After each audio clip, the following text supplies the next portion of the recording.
Good morning. Good morning to you and many more. Good morning, and welcome to Daring Dialogues. I'm your host today, Shantae Charles. I hope that you're having a great and wonderful day. Today is 9/11. It is a day of memoriam for the lives that were lost. I often say I can still remember where I was when that uh, unfortunate disaster, that act of terrorism took place. I was teaching then and I'm teaching now. And so, yeah, it is a time to pause and reflect if you haven't already done so today. And we know that yesterday brought news of a assassination on someone who is a very, very, very disturbed individual that had been given license and the privilege to go around and spread messages of hatred and bigotry. And someone took it upon themselves to end that person's life. Obviously, we do not wish that on anyone, um, but we cannot gloss over the fact that this person was putting out into the world some very vile things. And that's all we're going to say about it. Also, yet another school shooting took place on yesterday.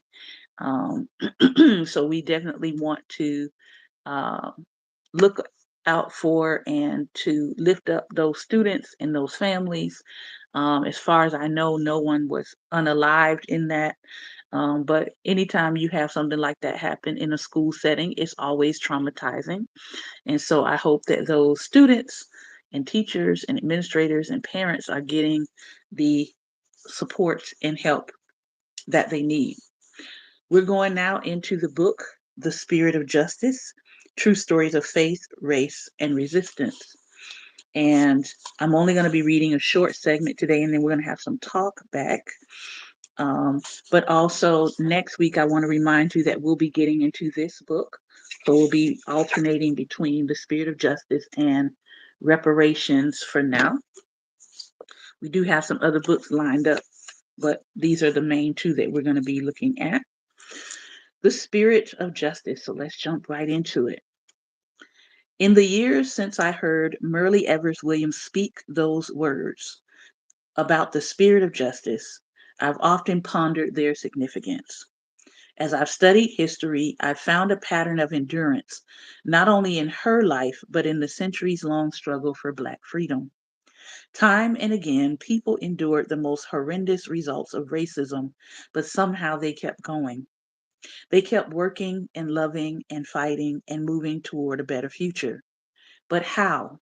How do people see the worst of humanity, experience the most demoralizing setbacks, and still find the resolve to work for change?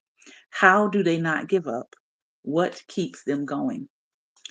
There's a relentless drive in human beings, both inward and transcendent, that demands dignity and propels our progress.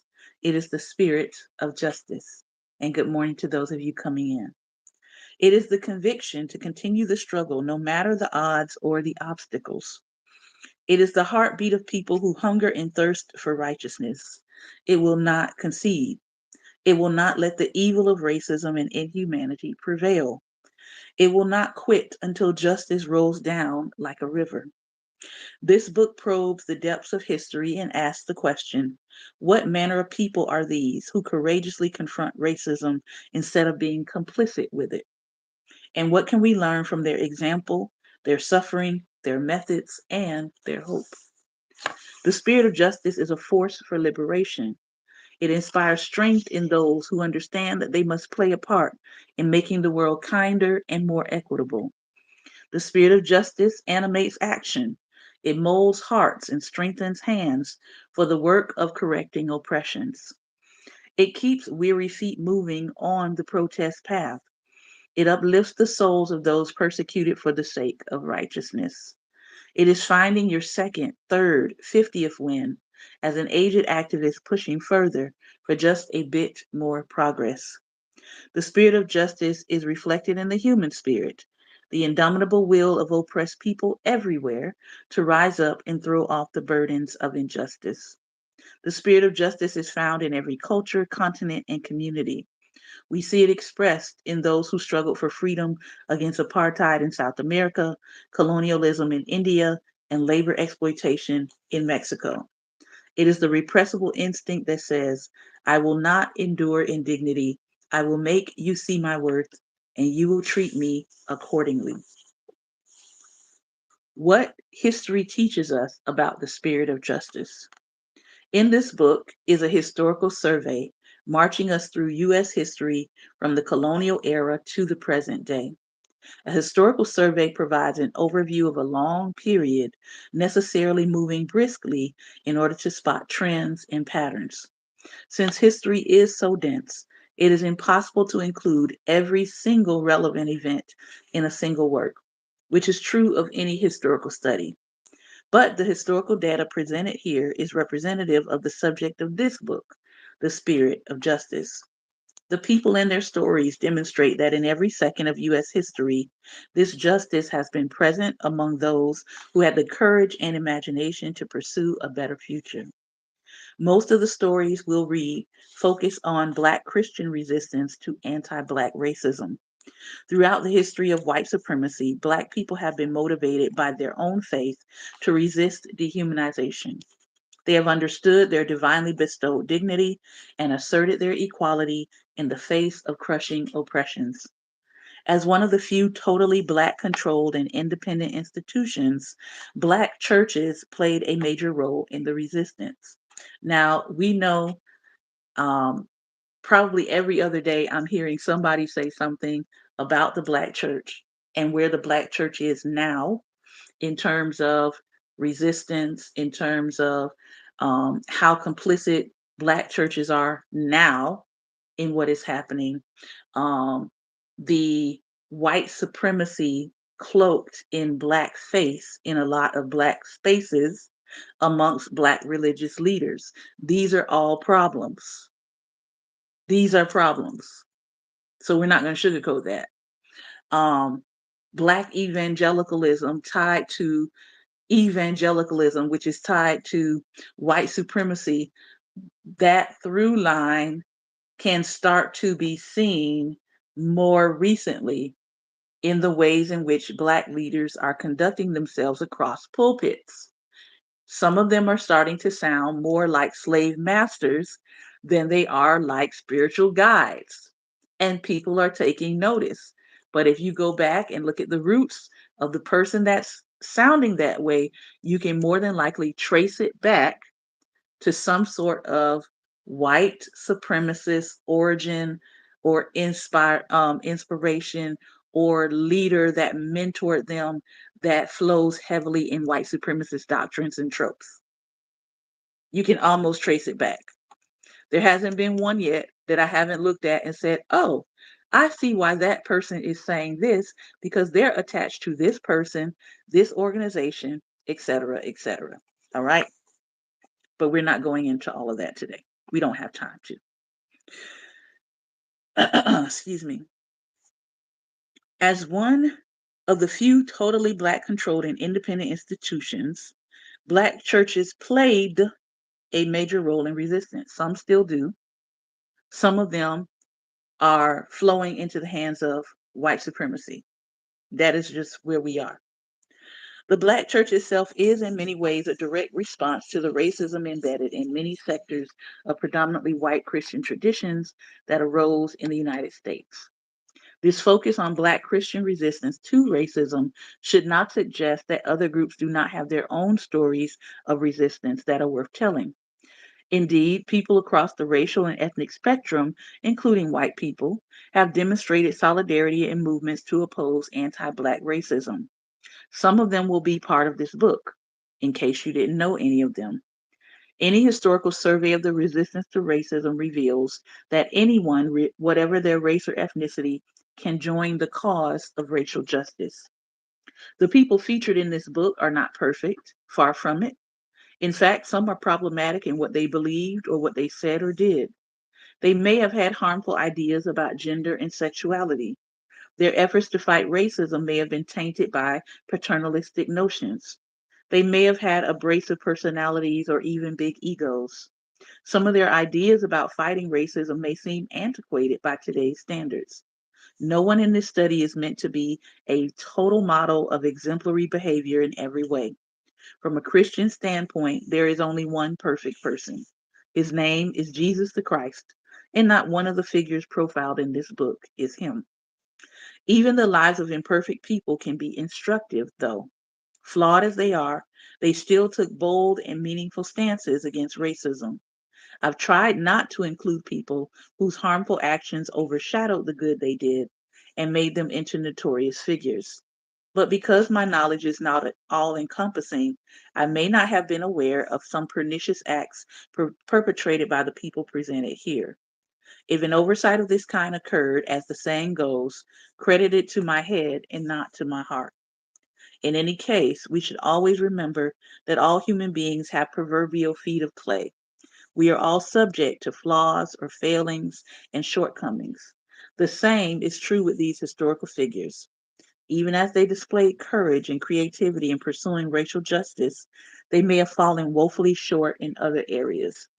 The goal of the spirit of justice is not to present perfect people who never did or said anything objectionable. It's about learning from the past work of those who pursued progress and seeing what we can emulate or avoid based on their examples. It is also important to remember that resisting racism is about progress, not perfection. As we survey U.S. history, we will find that even the most well regarded figures and their efforts had a short shelf life. Organizations did fold, funding did dry up, activists moved on to different seasons in their lives. Well intentioned efforts came to be regarded as missteps. The partial progress of so many who resisted reminds us that growth is fragile. The gains of the past are not guaranteed to persist into the future. I think that's the biggest lesson that all of us right now are seeing in real time. Victories can turn into losses. Rights can be rolled back. Time is not an inevitable march toward greater freedom and equality. Instead, each new generation must take up its responsibility to embrace the spirit of justice and maintain the struggle for positive change. And I think most people right now are struggling with that fact that the things that they felt were secure in our laws, in our government, in our values as a nation, that those things can be rescinded. Those things can be rolled back. Those things can be um, taken away. And so there are people who said, listen, I have already fought this fight. I didn't think I was going to be 40 years later, 50 years later, 60 years later, and still seeing the same fight, or still realizing that they're about to roll us back to the stuff that I was dealing with as a young child during the civil rights movement. My elders are having that conversation now. My elders who are in their mid 80s, late 80s, are saying, we saw this stuff when we were young children. We saw these behaviors and these attitudes when we were young children. We had no idea that this country would be so unwise to go back to that, because not only was it not good for them, it was also not good for most white people. Most white people, it was not good for. And so, as we begin to read this book, we're stopping here for today. But as we begin to read this, I want you to be thinking about that this idea that the gains of the past are not guaranteed to persist into the future. And knowing that if you have young people, if you have children, what will you do in your own way to make sure that the gains that you now see the equality that you now experience, what part will you play or are you willing to play to see that those gains exist in the future? For the very first time since I was born, Gen X, we have a generation of women that will be born, that are being born with less rights than we did when we were born. That is an indictment on our society. All right. I'm going to open it up for the talk back here. Pastor Ben, we've got about 15 minutes to.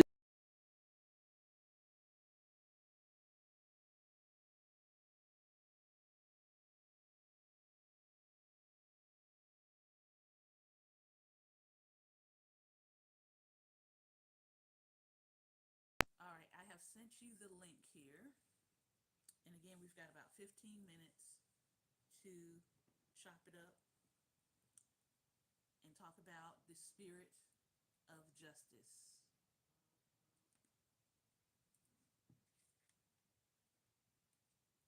I just sent you the connecting link.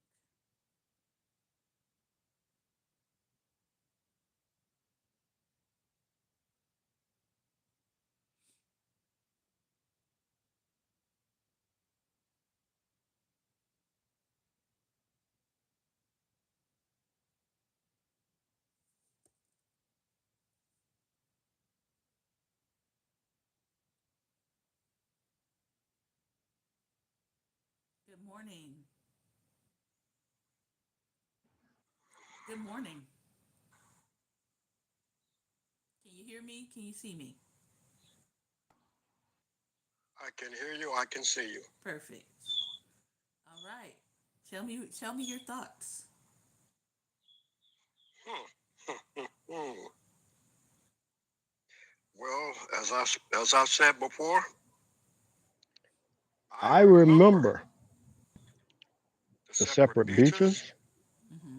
the the separate separate water water fountains, fountains, Mm-hmm. separate separate bathrooms. bathrooms. Mm-hmm. I remember that stuff. Mm-hmm.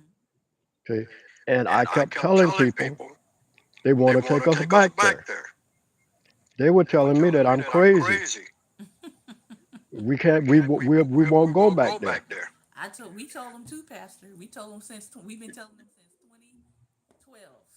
Yeah. Yeah. First of all, we've been telling them since 2012 that everything you know about the church is going to crumble. Not Hmm. because not because God wants it to crumble per se, but because the institution was not founded upon Christ's doctrine.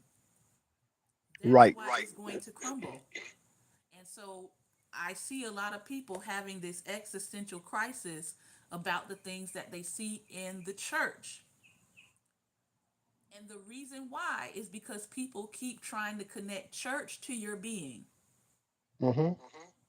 People keep telling you you are the church. So that is creating a fragmentation within people because if the church is crumbling, then that means they are crumbling. Hmm. And the reality is they are not the church. And I'm going to keep saying it until people understand. You are not the church. You are the ecclesia.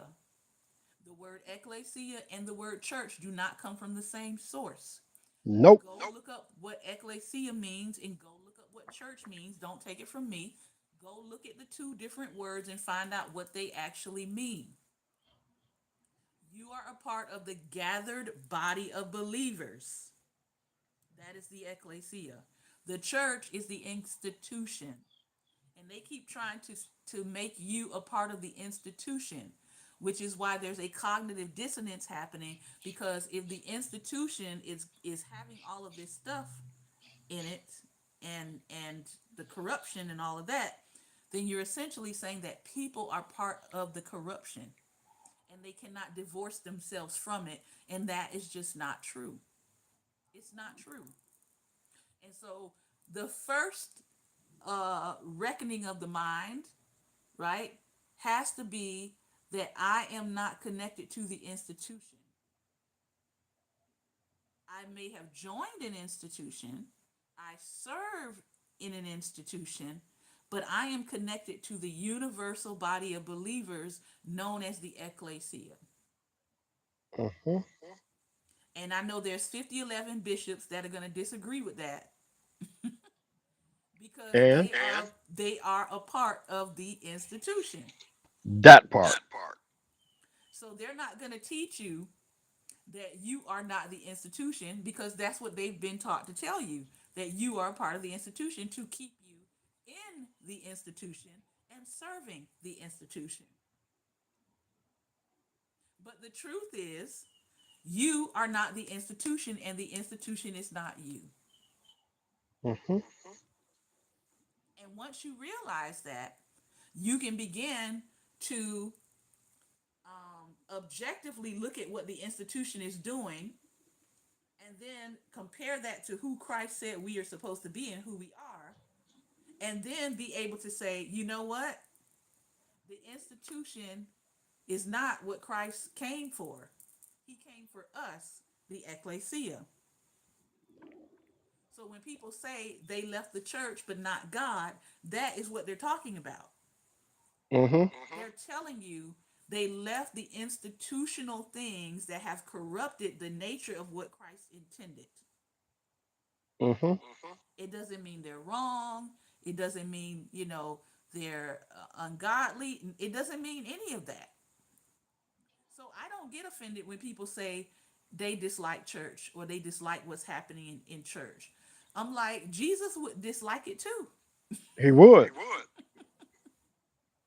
Because none of the stuff that you're seeing does not represent Christ or his nature. Christ was not going around trying to publicly humiliate people. As a matter of fact, Nope. he intervened in public humiliation. He didn't egg it on, he didn't encourage it. But again, if we are reading the text and we're reading how Christ responded to people, we would know this. We wouldn't be confused about it. And when we saw it, we would be able to easily identify this is not Christ's nature. I don't care who's saying it, I don't care what their title is. This is not the nature of Christ that I see before me, so I can identify that this is not of God. Therefore, I don't have to sit under it and be subject to it. Mm-hmm. I can get up and say, you know what? You are way off base with Christ's nature, and I don't have to be subject to that. Doesn't make you evil. You just recognize when Christ is not in operation. That's it. That's it. That's it, and that's all. Mm-hmm. You know, you don't have to put anybody in hell or heaven. You can just be very clear. What I see happening here has nothing to do with Christ. Therefore, I'm going to exit stage left. Mm-hmm. When you all are ready to do what Christ says to do and follow Christ's guidance and teachings, then maybe I'll consider returning. But until then, it's an absolute no for me. That's it. See, we make stuff harder Mm-hmm. than it has to be. We make it harder than it has to be. Yeah, Yeah, definitely. definitely. Um, Um, I'm I'm gonna gonna say say a a little little bit bit about Charlie Kirk Mm-hmm. because because people people keep keep coming with coming this with this stuff that stuff that ain't ain't true. true. They're trying They're to trying to place him in place him in heaven. heaven. Mm-hmm. Oh, this Oh, he this was a he was a powerful man powerful of man God. of God. Which Which God? God? Not God the Not God the Creator. Creator. Definitely not, Definitely not. because he Because he went went against against everything that everything that Christ taught. Christ taught. See, he wasn't He a wasn't a Christian. Christian. He was serving a God, but if you compare what he was saying about people and humanity to Christ's teachings again, Mm-hmm. it didn't measure up to what Christ said to do regarding people. It didn't measure up to Christ's standards. So I don't have a heaven or a hell to put him in, but what I can say is he was not measuring up to Christ's standards. Not even And Not close. even close. and if we look at the fruit of his labor, right? We said we will know people by their fruit. What was his fruit producing? Hatred, Hatred, bitterness, bitterness, Um, anger. anger. and the reality is, it was white Christian nationalism. So if you want to say he was a faithful white Christian nationalist, I could agree with you on that. Hmm. But was he a faithful Christ follower? I can't agree with you on that. Nope. Nope. And again, everybody tacking on the word Christian to what they're doing doesn't mean that they're actually following the teachings of Christ. And you can't make that distinction if you don't study Christ, if you haven't read his words, if you haven't looked at his actions. You cannot make that distinction. Again, before you listen to what any preachers has to say about Christ, go and read Christ and his teachings for yourself. You don't have to take anybody's word for it, right? Bibles are still at this point pretty free. They are. You can find the most um, present, or what's considered the most accurate translation. Go pick up a copy. Then go to the words in red in Matthew, Mark, Luke, and John, and start there. Just start with the words in red. You don't even have to read some of the other stuff. Just start with what are the words. Make sure you get a Bible. First of all, make sure you get a Bible that has the words in red. But just start with the words in red. And as you're reading through, ask yourself, do I actually see this played out where I am? Do I actually see people following the things that Christ said? Even if you just started with Matthew chapter 5, okay? The Beatitudes. Start there and ask yourself, do I see these things being played out? Do I see people treating people the way that Christ recommended? If it's hard to figure that out, I'm going to say check your circle. Hmm. Check your circle, check your community, check your organizations you're involved in, because that's what I look for. That's what I look for when I'm connecting with people. I'm looking for the Christ nature in people. And guess what? I have found more of the Christ nature in people outside of the institution Ooh. Ooh. than in the institution. I hate to say Hmm. it, but it's true. I have Hmm. found Christ nature in some of my atheist friends Hmm. that I ain't finding in the ones with the label Christian. They They understand understand basic basic humanity. humanity. And so, yeah, so that's what I go by. I don't go by what denomination you come out of. I don't go by what's your spiritual label. I go by, can I see Christ's nature demonstrated in you? That's it. Can I see it? And some people, you can see it. It's very evident. It's very clear. And then when you get to know them, you might find out other things about them. Oh, you're Muslim. Oh, you're atheist. Oh, you're Wiccan. And I'd be like, how you arrived at that? Hmm. You know? But again, I'm looking at people from the Christ nature. Can I see it in you? Is it operating? Is it being demonstrated? That is what I'm looking for when I am engaging with people. Because here's the thing. I know that if you have Christ's nature in you, I know there's certain things that you're not going to allow on your watch. You're not going to allow someone to be harmed in front of you and you not try to intervene or say something or do something to reduce the harm. I Hmm. know you're not, because Christ's nature is not going to allow you to. If you have the Christ nature, I know that you're going to try to help people regardless of their age, their sexual orientation, their gender identity, their ethnic makeup, their religious background, their socioeconomic status. Why? Because Christ was not judging people by those things. So if you have Christ's nature in you, you are more likely to not be judging people by those things before you help them. You won't be like the religious people in the text with the Good Samaritan who were highly religious. But when they saw that Mm-hmm. man broken and busted on the side of the road, they went to the other side of the road. They were like, I ain't got time for this. And how many of us know people like that? That say, I'm the bystander. I'm not gonna get involved. I'm not even gonna call the cops. I'm not even gonna report the crime. I'm just gonna go to the side of the road and keep it moving. Mm-hmm. All right. Final thoughts. Ooh. Hmm. We as We as people, people, or we or as we as Christ Christ followers, followers, those of us those that of us that awaken, awaken, we have to we try have and to try and awaken the awaken the others. others. It's gonna be It's going to hard be hard because they're because steeped they're in steeped in religion. religion.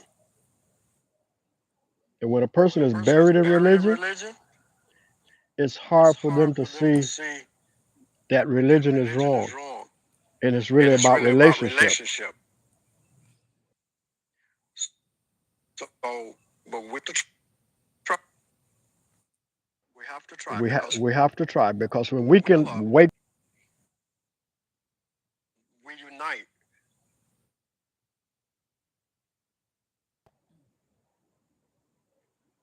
That makes the mission that makes the stronger. mission stronger. And final thought. This just in right now.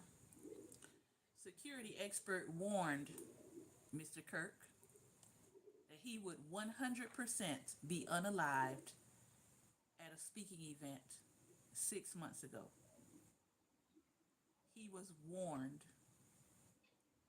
that if he did not adjust his security protocol and bolster his defenses, his security defenses, he would 100% be unalived at one of his upcoming university speaking events. Hmm. And so at 31, he chose not to listen. This man said he provided him with various security recommendations 6 months ago, including the use of a B7 level ballistic bulletproof glass panels in case of sniper activity.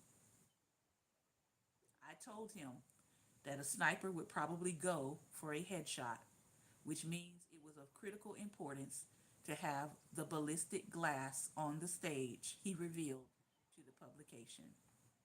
We recommended using metal detectors, handheld wands to screen everyone for a gun within 700 feet of where he would be speaking. Sadly, he never got back to me, and now my prediction of his unaliving has come true. This has been another episode of Daring Dialogues, and I've been your host today, Shantae Charles.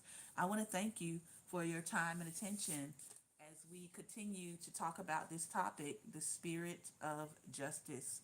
We'll be back tomorrow, regular time, 11 a.m. Eastern Standard Time, and we'll be talking finance and health. All right? Remember, light is the most daring opposition to darkness, so continue to go out and be what, Pastor Ben? Light. Light. Light. Take care, everyone. Be well, and most importantly,